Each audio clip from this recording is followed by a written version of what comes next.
As interest and therefore investment in diversity and inclusion has grown so much over the past few years, so has scrutiny.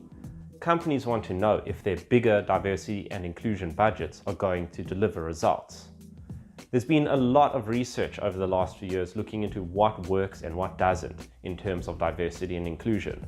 Two big landmark studies came from Caleb and Dobbin, who looked at diversity data from 800 listed US firms over 30 years, and BCG with their first global diversity survey in 2018.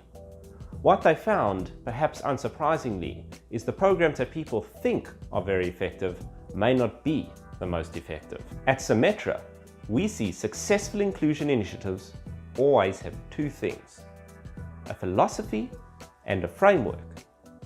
The philosophy is simple: persistent and consistent.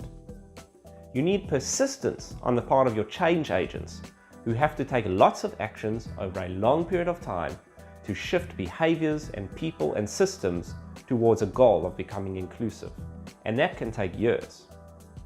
You need consistency on the part of your leadership, who have to do lots of small things every single day to make people feel included. It's not something that happens overnight. It has to become intrinsic to your way of working as an organization. Our framework for inclusion has 7 components. Let's review them. The first is a clear vision. By clear vision, I mean your organization needs to really understand what inclusion is, beyond broad concepts, but rather in terms of specific day-to-day behaviors.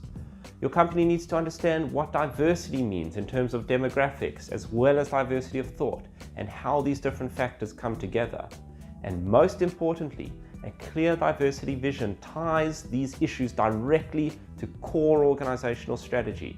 It's something that's going to help us become the company we want to be in the future.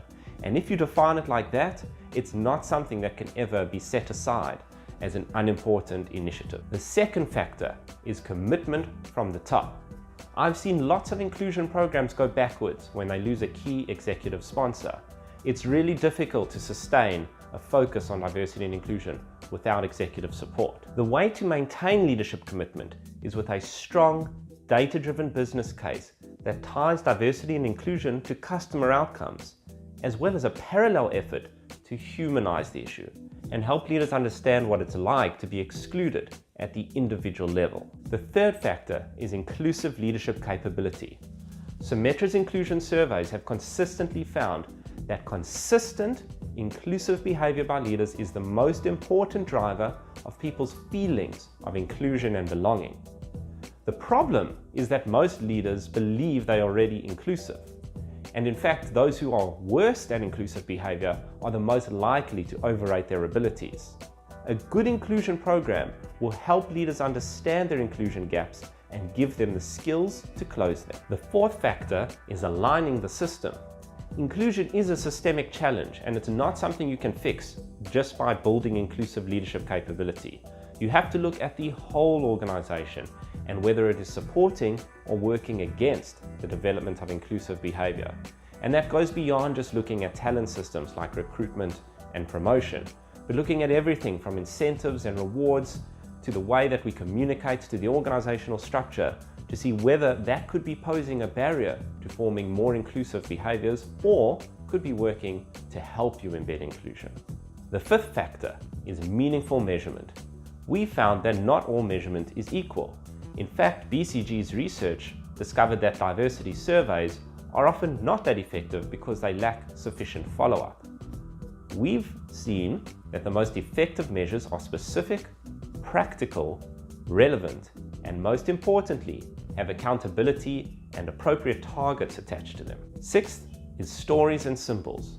The stories we tell within our organization are a crucial part of our culture.